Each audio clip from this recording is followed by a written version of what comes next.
coming up. We've heard in this committee that mobile forensic devices, the forensic tools being used by numerous federal departments, are not necessarily spyware, but have the same capabilities and are provided by the same suppliers.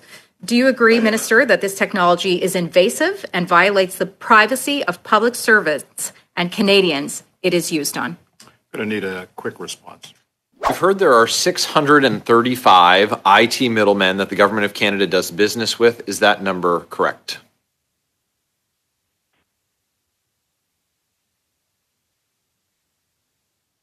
To the manager's guide and the conflict of interest directive. Of course I do. You failed to take any action until the Liberal government has failed to take any action until they're dragged kicking and screaming by Conservatives to take action, and that's evidenced in the Arrive scam scandal. Why did you? Again, Mr. Chair. We have 13 departments and countless others, probably 120 plus others that are unknown in terms of whether or not they're effectively using privacy impact assessments. I want to know a little bit about your leadership, Ms. Anand. What action did you take upon learning through the media reports that 13 departments and agencies had not completed privacy impact assessments for the use of the personal data extraction tools? What did you do? That is now subject to numerous RCMP investigations. Are you prepared to admit your role, because during the rollout of 177 different versions of the app, you were the minister. Are you prepared here and now to apologize to Canadians for the lack of ministerial oversight? Yes or no? I was not the minister. The app was developed at CBSA. I was the Minister of Procurement. My mandate was vaccines and PPE. You were still This guy's garage. Like and subscribe. Welcome, Minister, to the Ethics Committee. This is, of course, our second day together in a row. Yesterday, in the Government Operations Committee, I expressed my disappointment in your handling of the public purse, $40 billion deficit, the $500 million where that was indicated you would make the commitment to try and find how the majority of those funds are actually from lapsed funds and reserves, not actually new amounts of savings. And of course, the second edition of the managerial guidelines you put out yesterday, since clearly the managerial guidelines of October were not effective in the 6-month period. We didn't even have an opportunity to touch on your role then in the oversight of the privacy of information. There was so much to cover yesterday. Frankly, I shudder at the thought of having to take over your role if necessary because of the incredible amount of work to do. But let's talk about then the PIA compliance today. So when the news broke on the lack of privacy impact assessment compliance across 13 different federal departments and agencies, you stated that each federal institute, as you did today, is responsible for enforcing the laws and the policies. I feel that this ignores the responsibility of the Treasury Board to provide the oversight and to ensure departments are enforcing these policies. After more time for reflection, I was here previously making this point. Would you not agree that it's the responsibility of the President of the Treasury Board to ensure federal departments and agencies are protecting the privacy of your primary constituents, the public service? The Privacy Commissioner has received no complaints relating to a violation of the Privacy Act. The Privacy Commissioner has engaged in no investigation and has stated that there was no breach of the law. The role of the Treasury Board is to promulgate rules and policies relating to the governing of the public service, and those rules need to be enforced by deputy heads. And that is what is continuing to happen. We play a coordinating role across government to ensure that they have what they need in terms of information relating to government policy. Right. I believe that the term that the Commissioner used was that it was an insult, that this sentiment was felt. Throughout the testimony that we received from the departments accused of not following the Treasury Board privacy policies, we've received many different responses and a number of different responses. Some have stated they have the tools and are using them, but are now completing a privacy impact assessment. Others stated they completed a general PIA and that covered the tool, rather than specifically analyzing the security concerns of this invasive technology. Is it concerning to you that 13 departments using the same tool have completely different definitions of what compliance means when it comes to following the impact on the PIA? So to be clear, as the designated minister under the Privacy Act, I'm responsible for the administration of the Act, but the deputy heads are responsible for implementing Treasury Board policies. And I am actually currently updating the directive on the privacy impact assessments. I will say that programs and activities require a PIA, not the forensic tools themselves.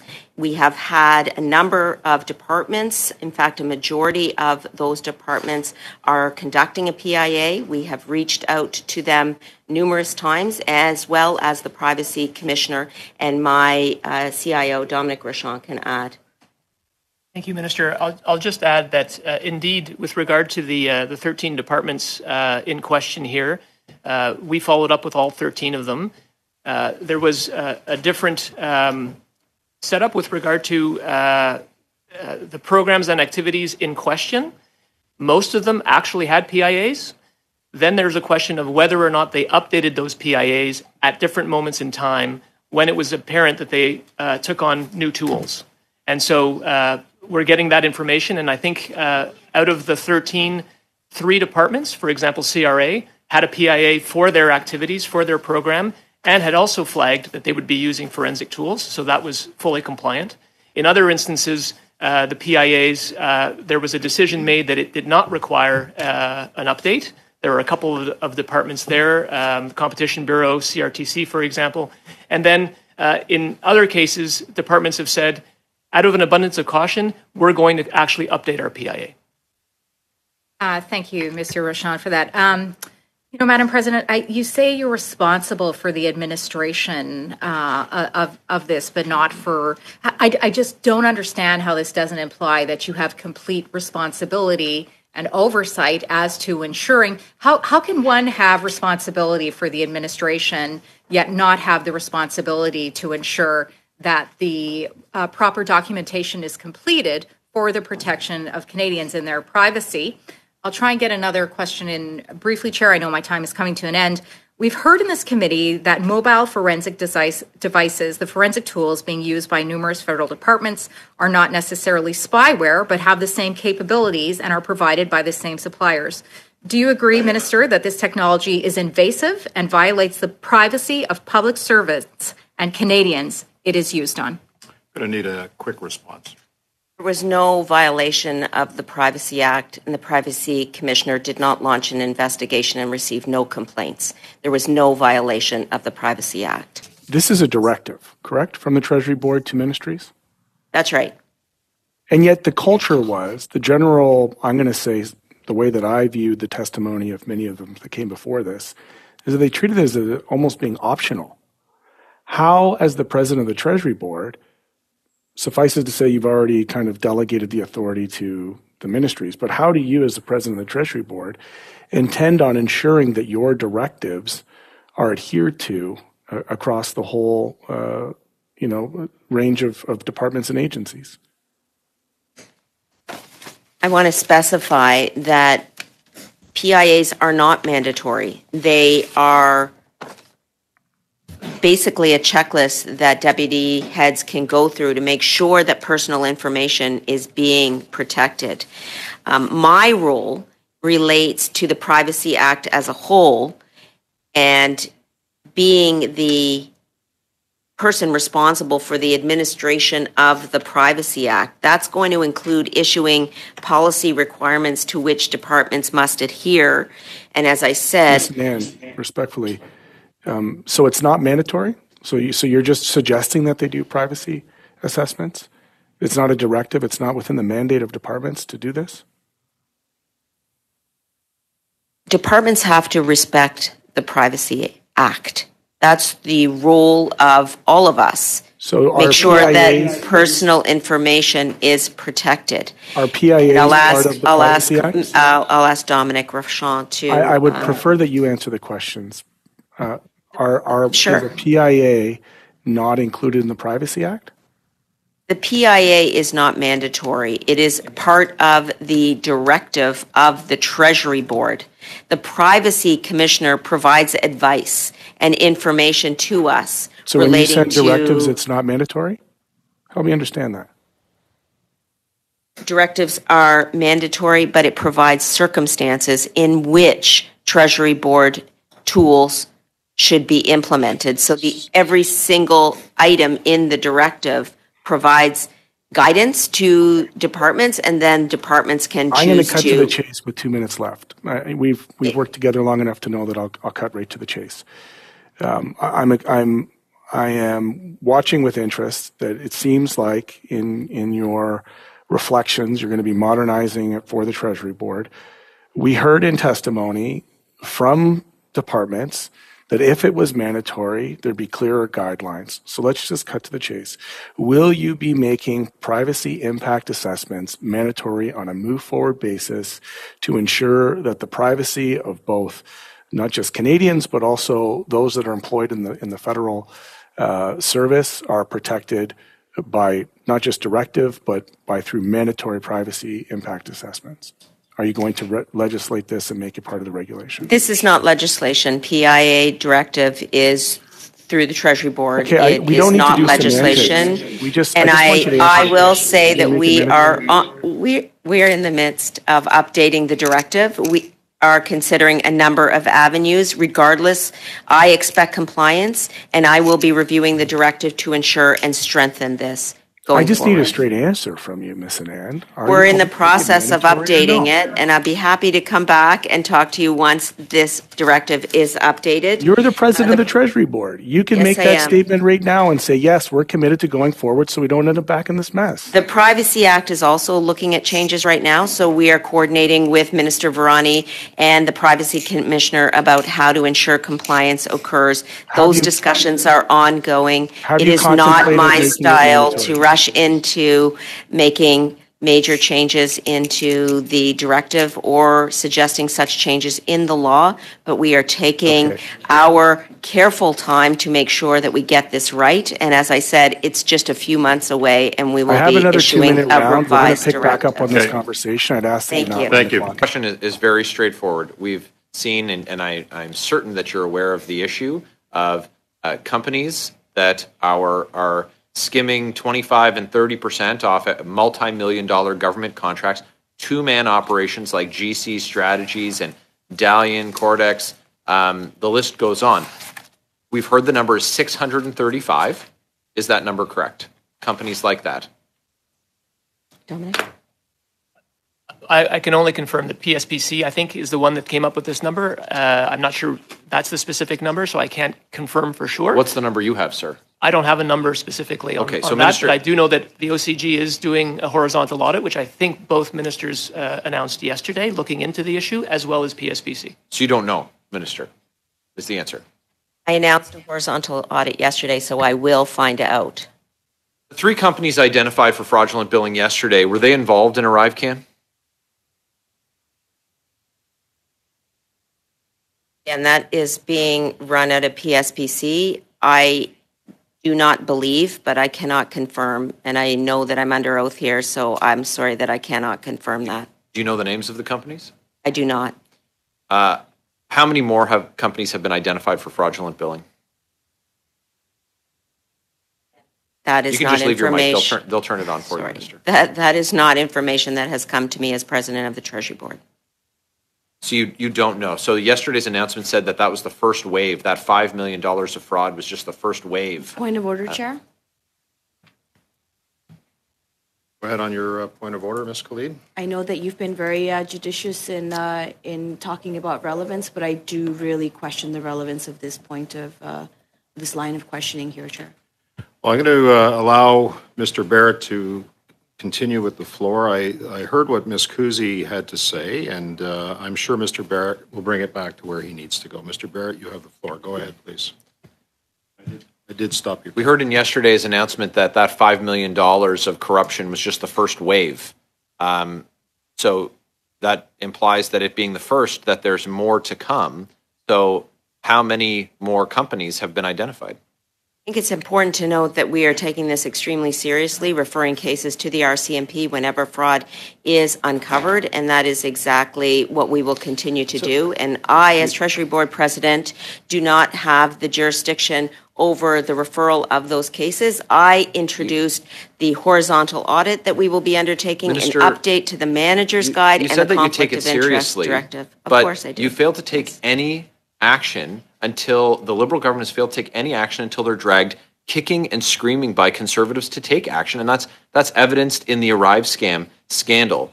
Why Point of order did you? again, Mr. Chair? Go ahead, Ms. Khalid. The topic of the day has to deal with the federal government's use of technological tools capable of extracting personal data from mobile devices and computers. I don't understand where Mr. Barrett is going. I know that you've allowed him some time to get to where he needs to go. I'd like to hurry him along there, Chair. And he still has some time, and he has the floor. So I'm going to go back to Mr. Barrett. I stopped your time for 2 minutes, and you're at 2 minutes and 2 seconds. Mr. Barrett, go ahead. I can only explain it to you. I can't understand it for you, Ms. Khalid. Ma'am. Sorry, I'm not sure what that means, Chair. Yeah, Ms. Khalid. No, but if Mr. Barrett, if a Mr. member Barrett is going has to the speak floor. to me, then I would Mr. like to Barrett has the understand what he's floor. trying to say. Mr. Barrett has the floor. I'm going to allow him to continue, and I hope that we're not interrupted. Go ahead, Mr. Barrett. Your Liberal government failed to take any action on ArriveCan until they were dragged kicking and screaming. We hear time and time again that you take it seriously, but you, Minister, voted against having the Auditor General investigate ArriveCan. Why? Actually, we do take it very seriously. That's why I made a very extensive announcement yesterday with announcing the horizontal audit across government. I published we heard that in your previous guide answer, relating Minister. to Different the question this professional time. services. November 2nd, 2022, you voted against the audit. Why? Again, I take the issue extremely seriously. And But as not soon seriously enough to have the Auditor General as investigate. soon as I read the Auditor General's report, That you voted against. got to work to make sure that Point of order, Chair. Mr. Barrett, I'm just going to ask that you allow the minister time to answer the question, if you Thank don't you, mind. Mr. Chair. Ms. Thank you, Chair. Ms. Damoff, on your point. That Go was ahead. what he's not allowing the minister to speak. If he's going to ask questions, it would be the polite thing to do to let her speak. And I think it's really rude of a member to call another member dumb in front of everyone. I think that was completely uncalled for earlier. I the way he spoke to Mr. didn't hear Khalid. that language being used, Ms. Damoff. So It was pretty close, Chair. Well, it wasn't used in the context in which you said it. Mr. Barrett, you have a minute. Continue, please. Minister, you've demonstrated your your lack of seriousness on the issue by trying to shut down that Auditor General's report. And again, like I said, this is only when you're dragged kicking and screaming that you take action. Was there a privacy impact assessment done on the $60 million ArriveCan app? I want to clarify that I respect the office of the AG extremely seriously. I have read her report. It's a yes or no I take question. this issue seriously, Chair. and that's why I made the announcement that I did yesterday. So your defense, and again, you didn't answer the question. Your defense on the question of privacy impact assessments, and there having been no wrongdoing by your departments, is there's been no investigations launched. Ma'am, there's over a dozen investigations that have been launched in your government's $60 million Arrive scam. Well, what does that tell you? If the absence of an investigation implies innocence, what do 12 investigations, what do you infer from that in the case of Arrive scam? Very quick answer, please. There was a PIA done on the application called ArriveCan. Is there a delay between she seems to be answering my questions out of sequence or missing them. I can't determine that, Mr. Barrett. Thank you. I want to know a little bit about your leadership, Ms. Anand. What action did you take upon learning through the media reports that 13 departments and agencies had not completed privacy impact assessments for the use of the personal data extraction tools? What did you do? Immediately spoke with my team and was in touch with the department. That is how ministers are briefed to ensure that we are taking all actions necessary. You have heard that my department then reached out to all of the departments to hear exactly what they were doing. Now, 9 out of 13 of those departments have implemented PIAs, and we seek to ensure that compliance with privacy requirements occurs at all times. Yes, there is a problem. That's why the directive is being updated. Ms. Nan, rather than reading your statement, what about the other agencies? Have you reached out to them? What have you done? You're the effective management board for the government. You're supposed to be providing oversight. You're supposed to establish policies and common standards for administrative personnel. You know, this is your role. So how are you fulfilling it? And what assurances do we have that the other agencies and departments are in compliance? These are only 13 that got caught. We don't know about the other ones. I am fulfilling my role, and I will assure you that we are in touch with departments regarding their compliance with Privacy Act and other Treasury Board policies. That's part of why I announced the horizontal audit yesterday. I'll ask a direct question.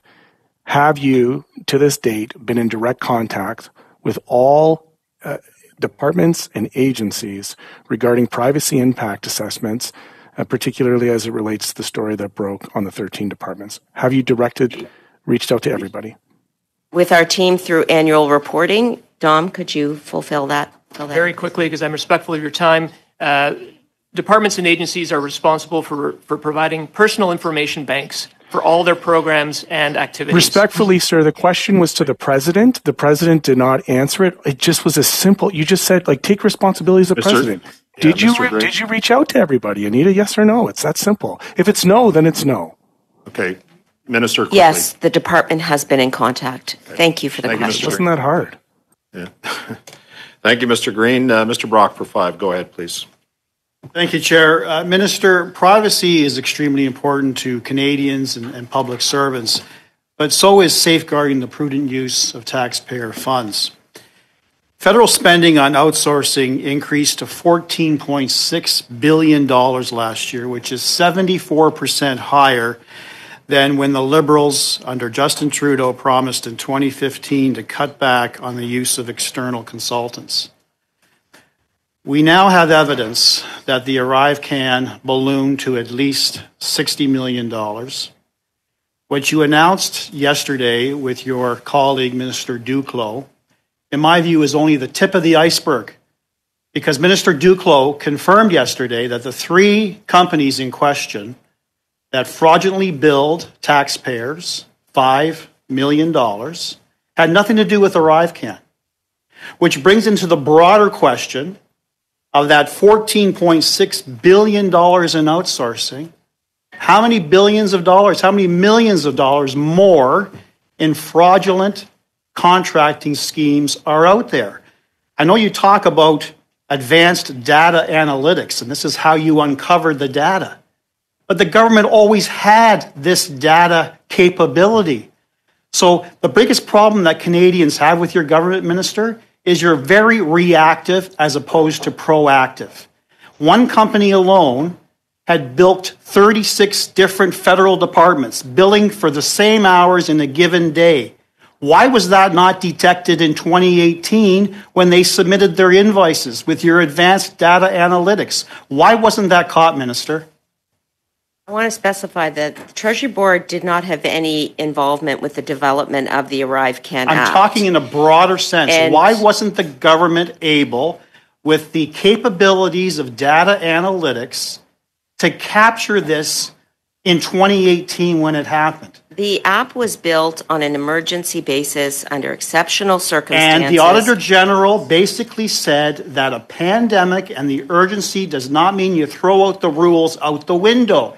You had an obligation to safeguard taxpayer monies, and you abused that. You misused that.